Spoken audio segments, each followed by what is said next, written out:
Good morning.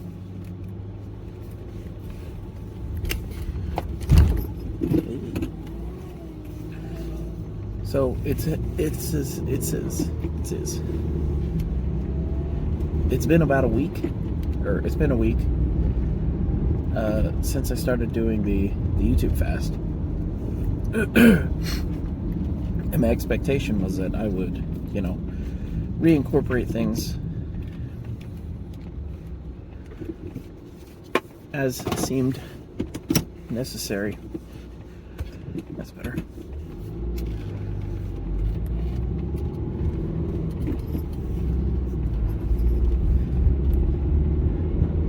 So I did watch and listen to a little bit of YouTube, but I found myself pushing to come back to it.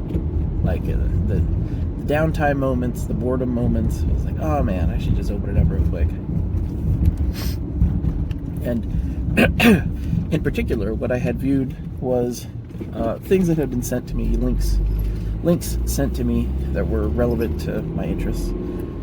And at one point I was like, all right, I'm just going to give myself like 10-15 minutes or something. And I opened up YouTube. And as soon as I clicked on the link, I knew it was going to open up with all my recommendations on the front. And I was like, those are going to get in my head. And I canceled it. I closed it out before I got to see anything. So I don't think you get to unsee things. I don't think that's a thing. And maybe after a significant period of time can you forget things, but I think images flash, especially if you're a very visual person, images that flash by are things that you pick up very carefully, very well. Your brain's paying very good attention to these things. So I don't even want thumbnails in my head. And YouTube thumbnails are obviously, there we go, intentionally designed to be intrusive and obtrusive and grab your attention more than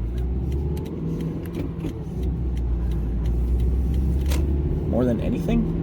I guess maybe like naked ladies or something, like naked people will have more attention. This is the thing about the whole big data mindset is, and this is something that was happening in marketing firms even in like 50s and 60s. They had enough of a audience base that they could do proper consumer testing, like on a very wide swath of the population, and be able to say, hey, people really like it when I use the color blue. I don't know what that means, but they do. And that just kind of kept going to the point that things are really, we're really basically, we're being abusive to not customers or potential customers, but since it's advertising being viewed by everyone, we're being abusive to everyone. Everyone, up to and including kids. Kids' brains are very spongy, absorbing all the, you know what I'm talking about. What is going on today? Kids' brains are very susceptible to this stuff, and that's where you get to literally AI generated children absorption machines. The what's it? Elsagate is what they called it. And that's where you get, you have an AI generate a bunch of computer program videos that have Elsa Spider-Man, Elsa poop baby pregnant, and then create some kind of insane thumbnail, and then hey presto, something in the kid's brain goes, ooh, that one, I like that one, and they click on that one, and then they go, okay, yeah, +1 for poop and pregnant. All right, so and then the AI just kind of keeps on going. We basically have that except for adults. And that's where you gotta think about it. It's like, is this an Elsagate video targeted directly to me? And that's the That's what I was talking about yesterday about the YouTube. It's like, oh, well, this is informative. I'm learning things. This is educational. Yeah, Elsagate videos tell kids where babies come from. Very educational. This is basically medical literature. So, there's always a level of self-unawareness because there's always a level of rationalization. And I think I said that yesterday. YouTube is a rationalization machine because you can rationalize pretty much anything you want. It's all there because, well, it's all there. It's an attention machine, and I am still processing the unfortunate associations which might be causing me to not be so distracted by sin simply by not looking at YouTube. And it makes me wonder if there's like something subliminal going on. It could just be, that straight you're feeding that short attention span wolf, but that doesn't teach me, that doesn't teach my brain, my body to say, let's just indulge. Like that's not what's happening to me. And it's very troubling because I wonder what's going on at YouTube, where I consume, I don't consume, I have a tough enough time with sin in the first place and just keeping control of my thoughts because my mind is just all over the place and it's too quick to do all kinds of things. And there's things I don't want to do. Thoughts I don't want to think. And I'm sitting here thinking, well, obviously, it's just because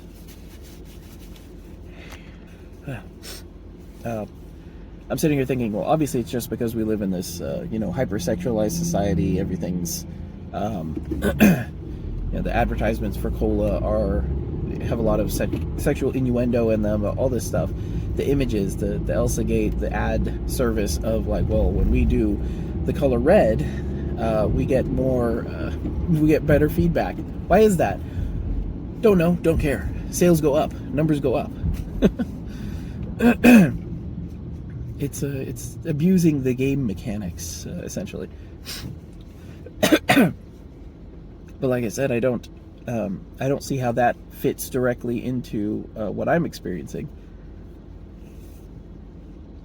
And I don't view risque content. In fact, I actively block risque content. You can actually if you get a good ad blocker like uBlock Origin, you can use it to block page elements. And whenever you go to that page, like Daily Mail is a very well known for their risque sidebar, images and titles and all that stuff. And you can just right click on it, say block element, select the proper element. You don't want to get one element, you want to get the entire sidebar. Hit preview, make sure it looks good, and then block it entirely every time you go to that website. And probably the ideal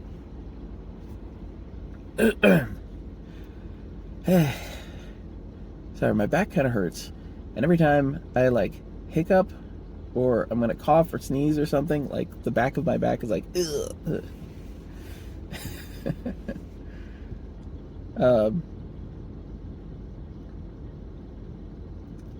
Sneeze. YouTube, yeah. So my plan is to take the recommended feed, the thing that is constantly pulling at your eyeballs, and block that element on the page. And if I want to find something, I need to go to someone's page that I've already subscribed to, or go to the subscription feed and go through that. And that can kind of force me to curate that subscription feed a bit. But still, most of the stuff I'm looking at is not important. And if you've got, stuff for work or stuff for professional development, the stuff that actually is valuable YouTube that is actually teaching you something. First of all, YouTube might not be, actually it's probably, in most cases, it's probably not the best medium. YouTube is an excellent medium for instruction in a lot of ways.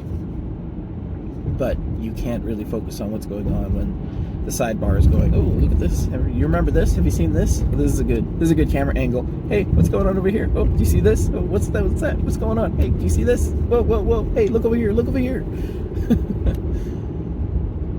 We've graduated from flashing side banners to things that are, our personalized AI that measures our likes and wants and desires, and then feeds us the videos in just the right way, so that we're like, oh, this is helpful to me. I'm being helped. I'm not being assailed by this advertisement. I'm being gently supported. My interests are being supported by this advertisement.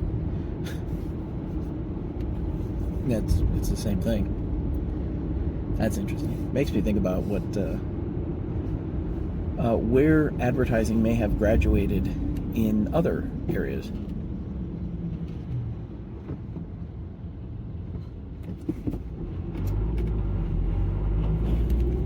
It's pretty easy to say.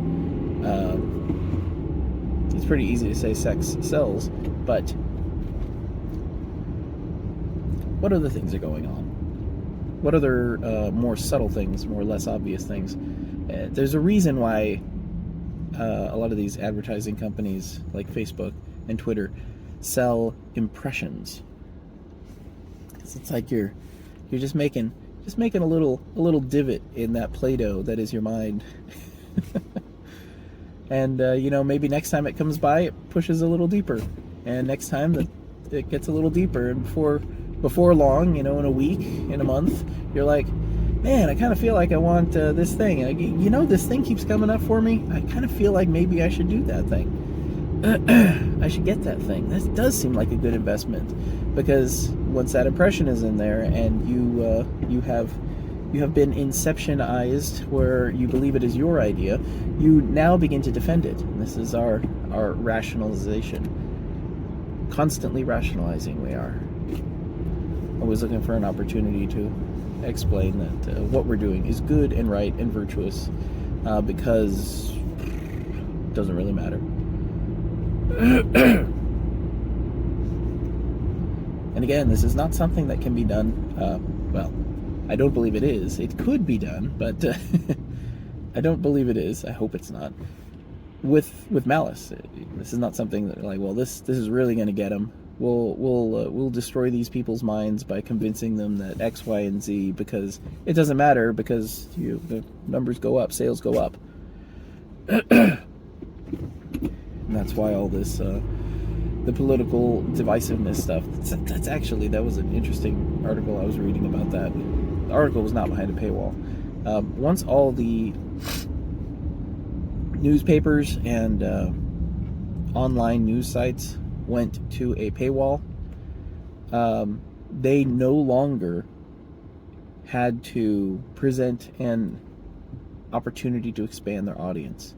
They have a fixed audience that they are catering to, and a fixed worldview that they are catering to. And instead of seeking to expand or broaden the politics of their audience, it's less expensive probably to just lean into it, to just dive deeper into it, and to make it even more alarmist, even more I don't want to say threatening, but the idea is that your alarmism is enough, I guess.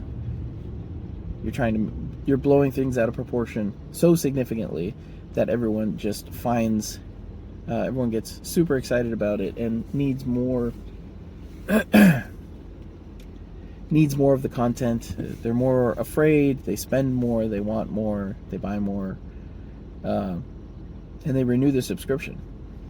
And the people who are writing for that subscription service are not interested at all in any kind of balance, or interested in feeding their customers exactly what they want. And I guess that's never fine. That's kind of what I'm thinking about. Because this idea of free market capitalism, or at least the Western capitalism, is you get to get whatever you want as long as you have enough money. Well, that's it. That's about it, actually.